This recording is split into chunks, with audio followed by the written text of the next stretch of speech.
Кедей жигит чын ашык болот экен. Себеби аны бере турган көңүлүдөн, жүрөгүдөн, чын сүйүүсүнөн башка эчтекеси болбойт экен да. Тарыхый китептерди көбүнчө окусаңыз ушул нерсеге күбө болосуз.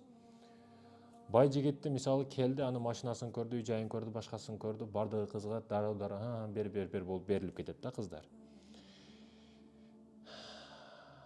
А баягы кедей жигитчи бере турган эчтекеси жок эле. Кыз аны көрдү, дароо биринчи көрүштө жактырды, бири-бириге туура келгенин билди, нике кылып жакшы жашап кетишти. Кедейликтен көтөрүлүштү да булар. Өзгөчө махаббат, алда үй салыш керек, балдарыбызды жайлашыбыз керек, өтө толгондокой проблемалар турат, ошолор менен жарышып, жашоо дагы өтө кызыктуу өтөт. Дароога, даярыга барган кыз балким чындап сенин машинаңды сүйдү, балким сен чындап бийлигиңди сүйдү, жактырды, тааныш билишиңди жактырды.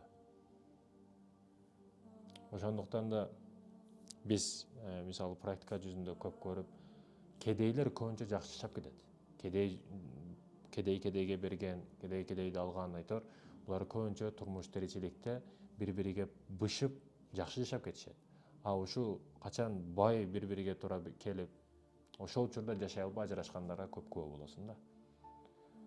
Бай экен дагы бар жок, комфорт зона экен дагы, бири-биринен кемчилик издеш дагы көп болот экен, бекерчилик, жаман ойлор дагы көп келет экен, көөсү аялы тууралуу, аялы көөсү тууралуу, анан жыргалчылыкты дагы түрү менен каалап калат экен да. Эгерде байлык имандан мурда келип калса байлык, анда байлык сени башкара алат экен. Ал учурда чыгышың кыйын бул кудуктан. Түшкөн жериңден чыга албай каласың. Эгерде иман биринчи келип, иманың сонун болуп, акчаны башкарышка даяр болуп калган учурда акча келе турган байлык, бийлик келесе, аны алар башкарып кете берет экен. Сөз жок, көйгөй маселе, проблема жок. Биринчи иманды берсин экен да ошон үчүн. Ошондуктан да биринчи имандуу аялды берсин, анан байлыкты берсин деген.